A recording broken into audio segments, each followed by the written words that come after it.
Hello, everyone. Welcome to our webinar today. I am so excited because we're going to be talking about how to create consistent, relatable content on TikTok with content pillars. And I have the pro here with me. Mia is joining me. So we're very excited to dive into this topic. And we actually haven't had a TikTok topic in a while. So we're very excited to go over it because we were actually just chatting about TikTok and how be a challenge.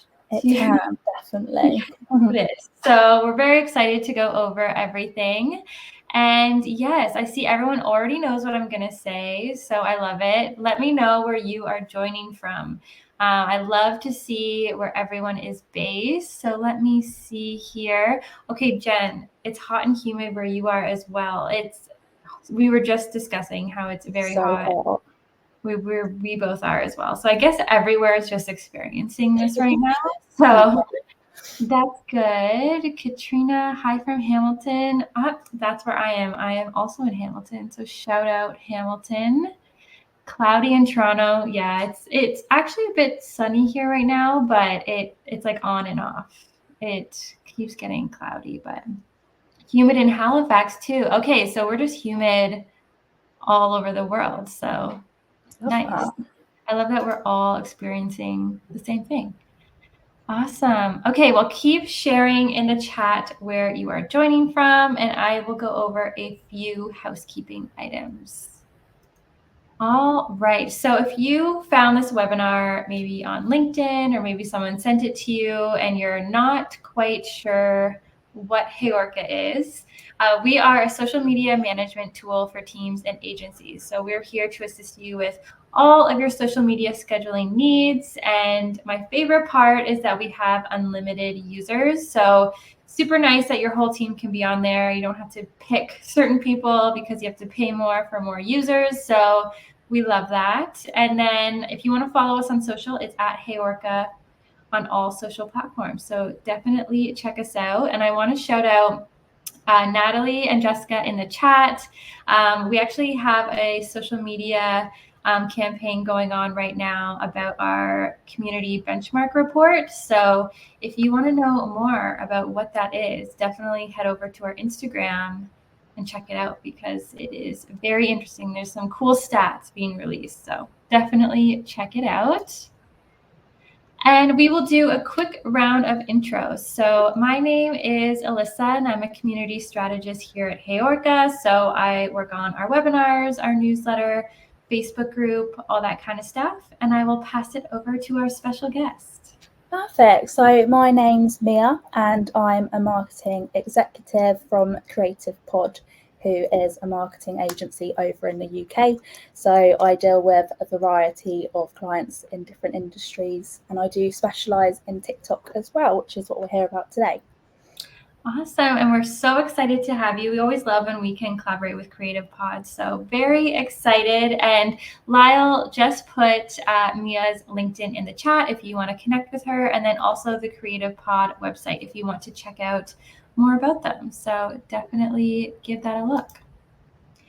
And then, of course, we have our giveaways. So we have two different ways that you can win an Amazon gift card. So the first way is very easy. So we have a poll going on our LinkedIn right now. And the question is, do you use content pillars for your social content? So go vote on that poll, and voting automatically enters you in to win a gift card. So you have until tomorrow at noon to vote on that poll. And then the second way to win is share what you've learned in this webinar on LinkedIn and tag us.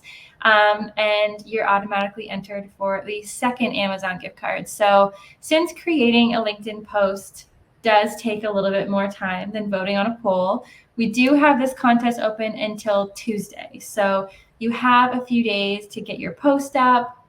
And a little hack is if there's a slide that Mia goes over today that you're like, oh my gosh, there's so many good tips on this slide, just screenshot it and there's your post. It's so easy. So 2 ways to win an Amazon gift card. And yeah, I can't wait to see everyone's posts.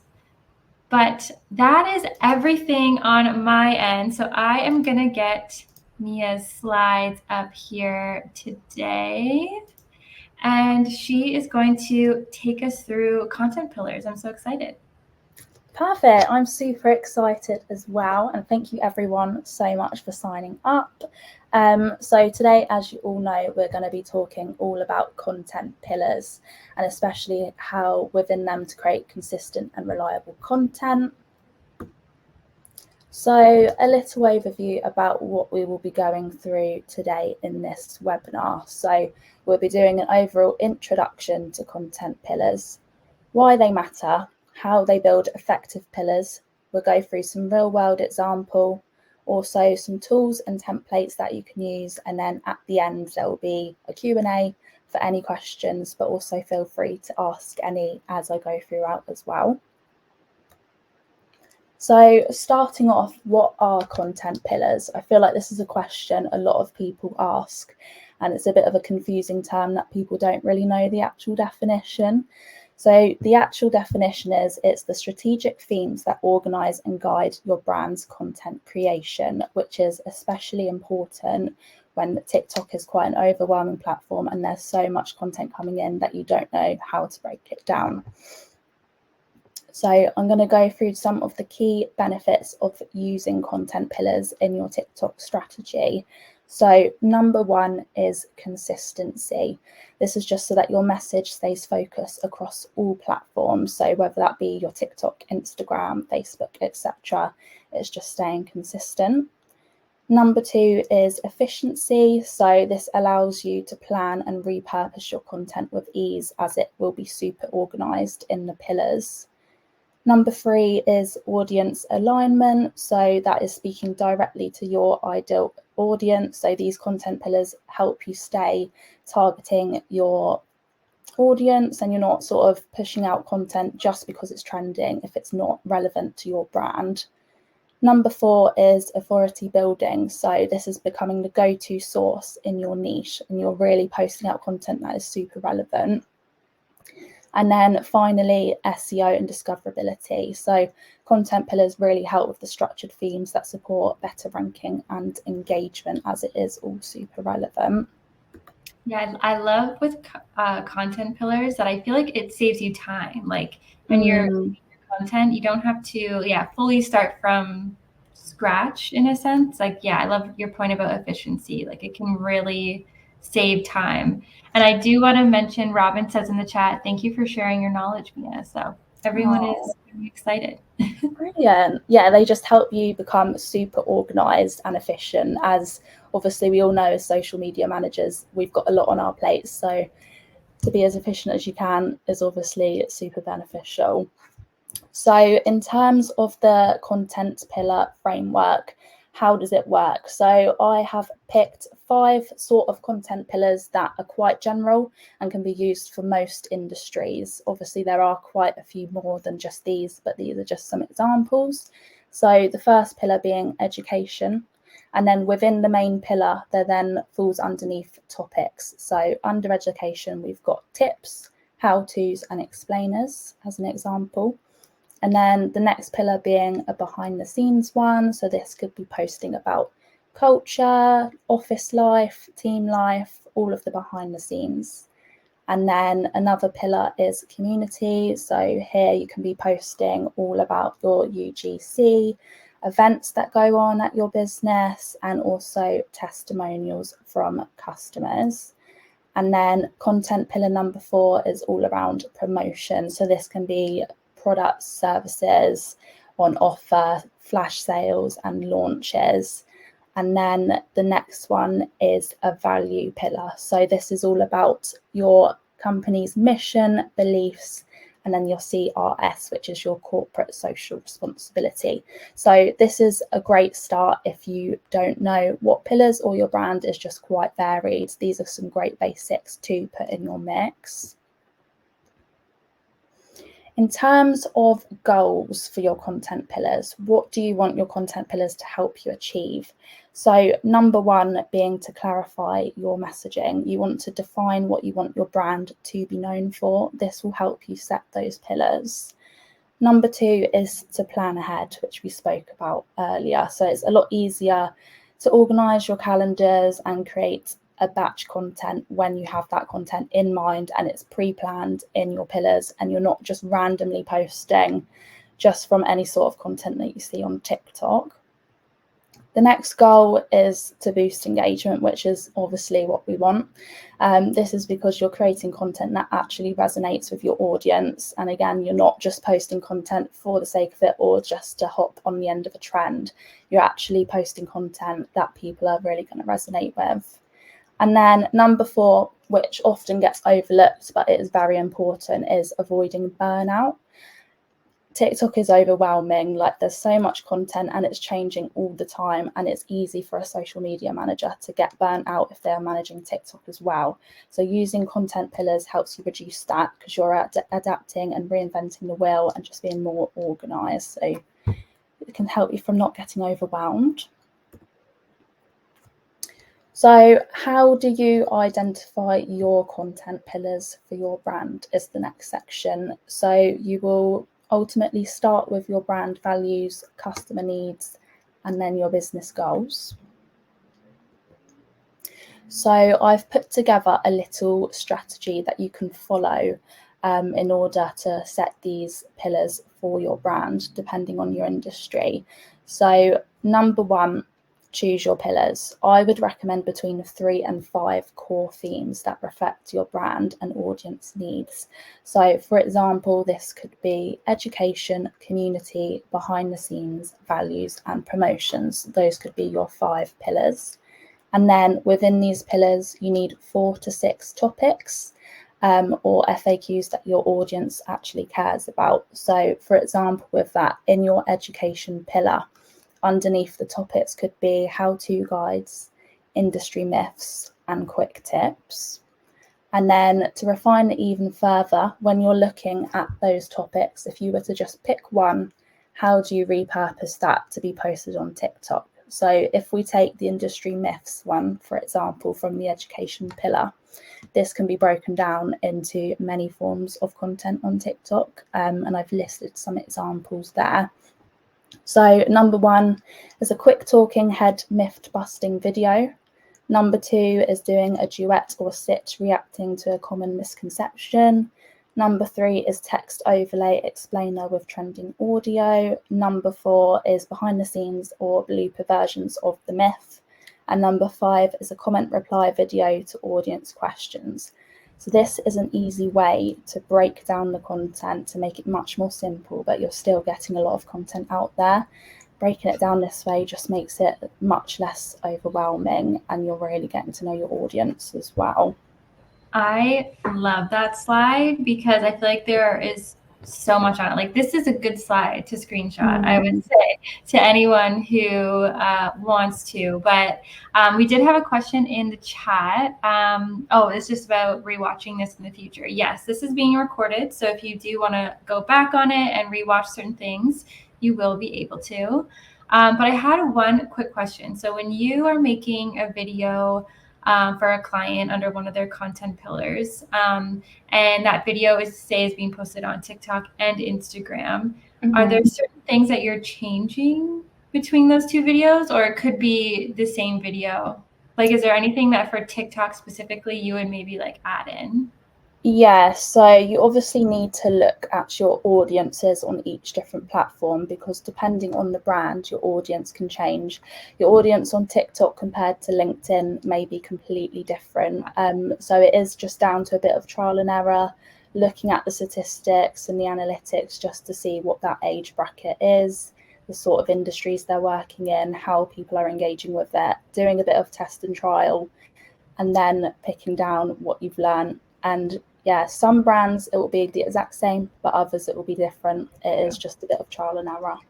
True. Yeah, I think that with TikTok, that's like the main thing to remember is there's so much you have to experiment with before you really know what's working. Yeah, you do. And everyone tends to think that TikTok is just for the younger generation, but there have been so many stats recently that the older generation is loving it on there as well. So definitely don't shy away from TikTok if you feel like it's not the right industry for it. It's always worth giving it a go. It's so true. Cool. So I have done a real life example of an industry and how you can break that down into some content pillars. So for this example, I have picked healthcare, and I've chosen that as a brand that is obviously a bit more corporate, less creative, and therefore people might think might not do as well on TikTok. But here is how I would organise it based on their pillars. So I would start with an educational pillar, and I would be posting about information about the company, doing some facts and statistics about their services and also the company and the wider community. The next pillar I would pick is a promotional / awareness one. So this is posting about any events that they might have going on or networking opportunities. And then also content around video messages from the practitioners. They always do well. People love human content so much. And then the last little topic for that section, I would definitely do success stories and case studies as well. This just is helping build your brand and making sure it's validated as well.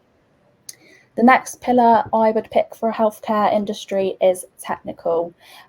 So what's included in this is what is the company and what are the services that are offered, guidance about the process, and also the importance of the services. And then the last pillar I would pick is trust / credibility. So transparency about the healthcare industry, this is always important. Lots of industry updates and news, and also reviews and testimonials.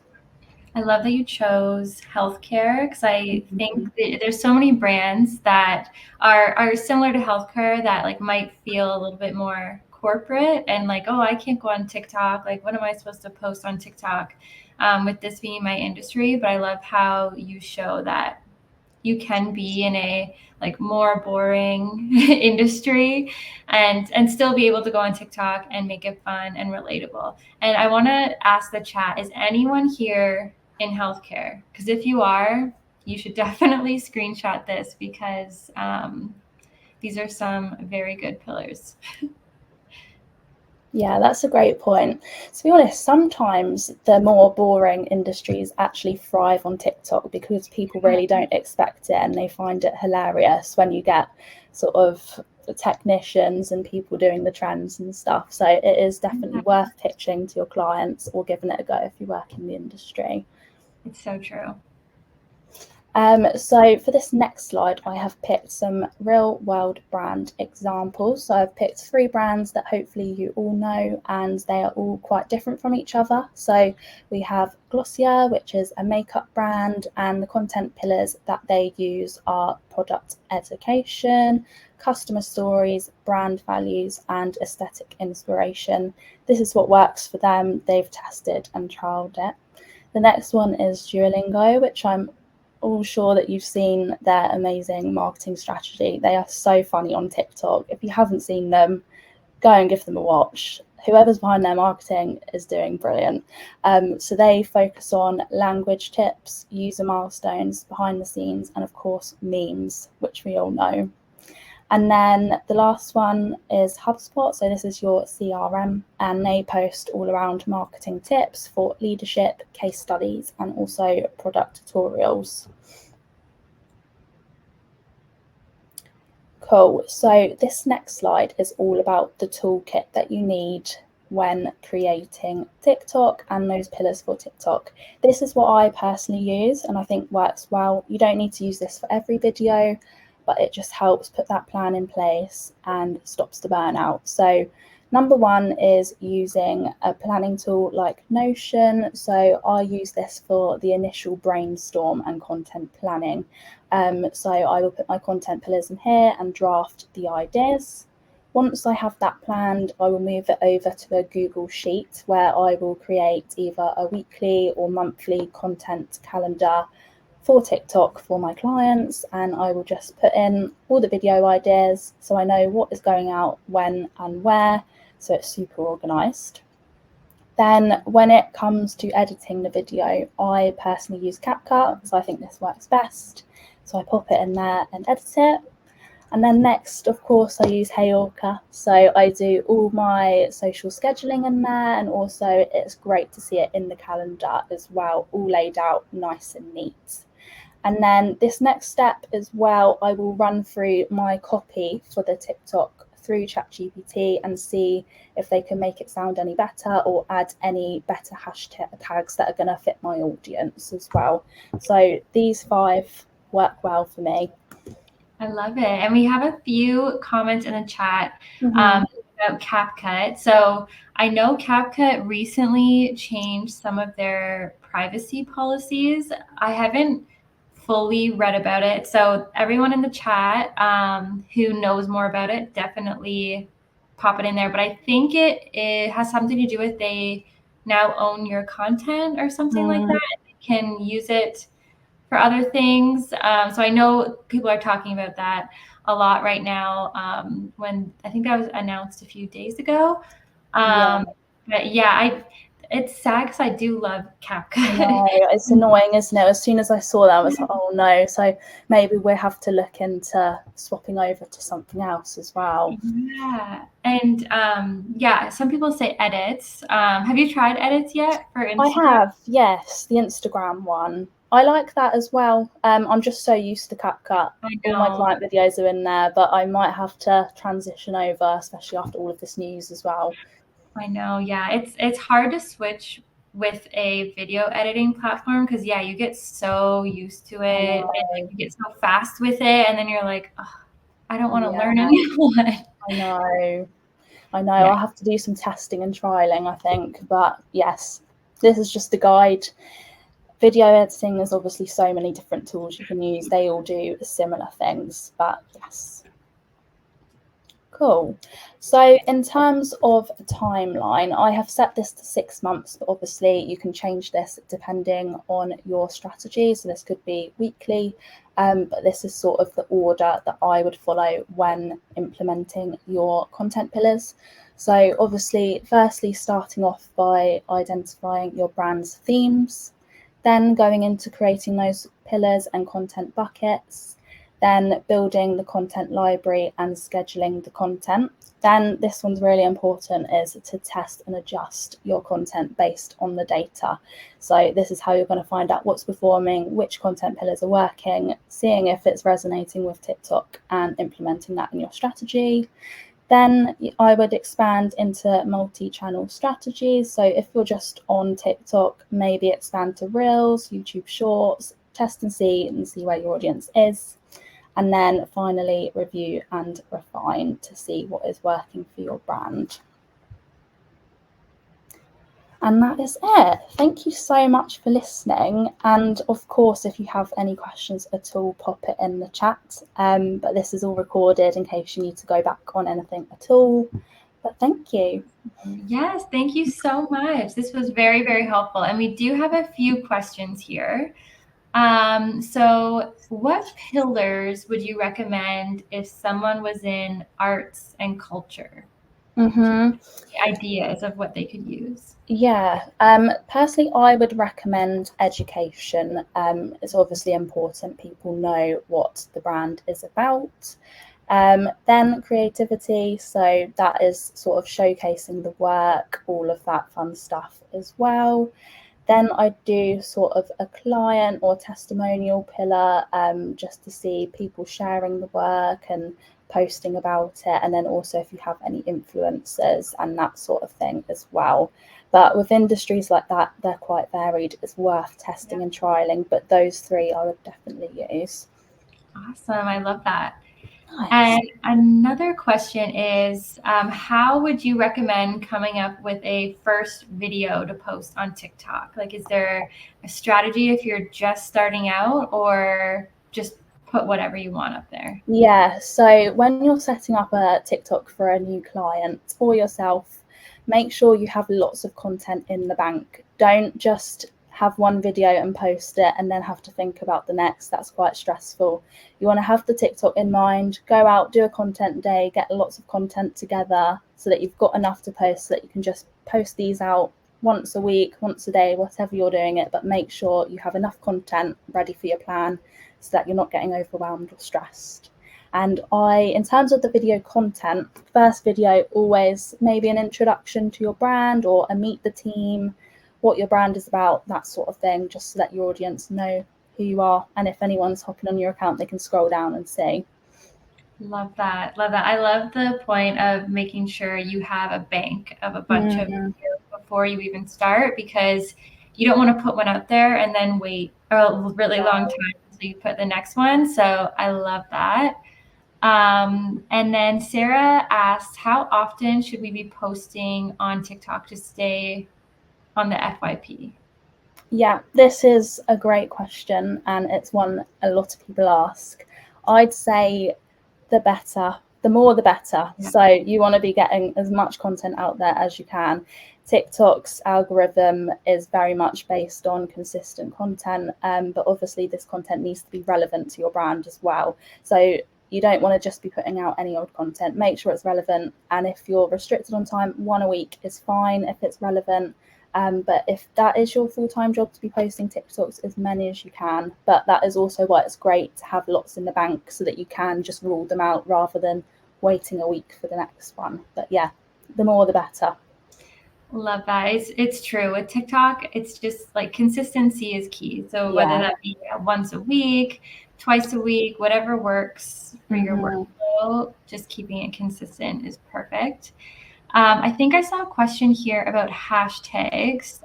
When you're making a TikTok, do you use like a ton of hashtags, or do you just pick a few? I know hashtags on Instagram and TikTok are kind of like, it's like a gray area. Like some people say use a lot, some people say just use a couple. So what would you recommend? Yeah, so this is a question I get asked a lot as well. You just need to make sure the hashtags are super relevant. So there's lots of people out there that will spam a load of hashtags, but none of them are even relevant to the post they've put out. So it's just going to annoy people in their For You page if it's not relevant to them and they scroll past it. So if there's a lot of relevant hashtags, absolutely add them. Again, it's trial and error. Sometimes it will work, sometimes it won't. But use the tip that I used earlier about ChatGPT. Ask that to generate you some relevant hashtags. Have a read through, see if they resonate with your brand, and pop them in as well. Nice. Awesome. And then Robin says, any tips on working with a client in the education industry that's not good at providing content? So how do you go about getting content from them? Yeah, this one can be really tricky, especially when someone's in an industry when they're quite restricted on time. So I would recommend booking in a content day with them, or a content hour, content afternoon. If you're just emailing them, asking them to do a video, chances are they're not going to do it. You need to book some time in their diary to get it done. Get their content pre-planned so they know what they're doing, and also maybe show them some successful results and show what you are doing is actually valuable as well. That's a good idea, because yeah, some brands that are just hesitant or think it won't work, it's helpful to show them, like maybe even a brand in the same industry, and be like, look, they're doing it and it's working well for them. So you guys will give it a try. Okay, we have a few more questions here.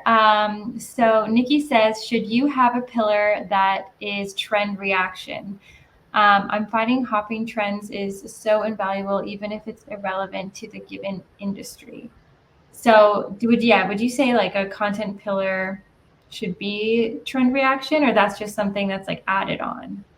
Yeah, so it completely depends on your audience. Some audiences love the trends and some just don't get it. So it's worth testing and trialing. You can add it as a pillar, and you can always remove it if it's not proving effective. But I find for most of my clients, trends do work. You just have to be smart about which ones you use. You don't want to be doing ones that are completely irrelevant. But a tip for the trend is to get the people from the company in them. That's what people love to see. So people always works on TikToks. Try and bring them in as much as you can. I love that. Yes, that's very good advice. Another question is, how important is measuring watch time at the moment? So do you measure watch time? Is that an important metric for you? Yeah, obviously it's important because you're actually seeing if people are interested in the content you're putting out. If the watch metric is people have watched for 1 second, then they're scrolling off, they're not interested. It's coming up on their For You page for some reason, but they're not sticking around for it. So there's a reason for that. That could be due to wrong hashtags or whatever, but definitely pay attention. People's screen time can be quite low. That is normal, but if it's all 1 second and then other videos are getting more, try and focus on those ones that are getting more view time. Perfect. All right, and then I'll take 2 more questions and then we will wrap it up. But we have one question from Catherine. Do you recommend paid ads on TikTok? Yes, I think it's definitely worth trialing. Again, it depends on your industry, but TikTok ads are fairly new compared to your Meta ads, and they are cheaper than LinkedIn and other ads. So it's just another way of advertising. It's worth trialing. You're going to get those views to your account. You're going to get the eyeballs there, which will hopefully make you make some more sales. But yeah, definitely maybe try a strategy for 1 month. Put some money in, monitor how it's doing, and you can always absolutely pause it if it's getting no traction at all. But yes, it is the new and upcoming platform, and it's where everyone is. Everyone's watching the content, so it's going to be getting a lot of eyes as well. So I think it is worth trialing. Nice. And I've actually seen some TikTok ads that are so good that I thought it was a video. Like They're clever, aren't they? Yeah. Yeah, and I'm like, wait, I don't realize till like the end that I'm actually watching an ad fully. I thought it was really just someone's video. So I feel like with TikTok ads, you can get really creative with it and make them look very authentic looking. You can, yeah. All right, and the last question is from Shannon. Do you value engagement or views more on TikTok?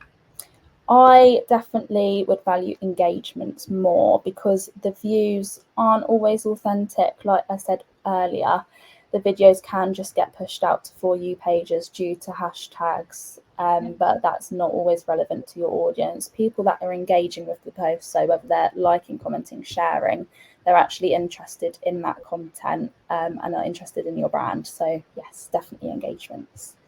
Awesome. Thank you so much. I feel like we could sit here all day just like I know, always. There's so much to talk about with TikTok, isn't there? Yeah. I love it. This was awesome. I feel like I've learned so much.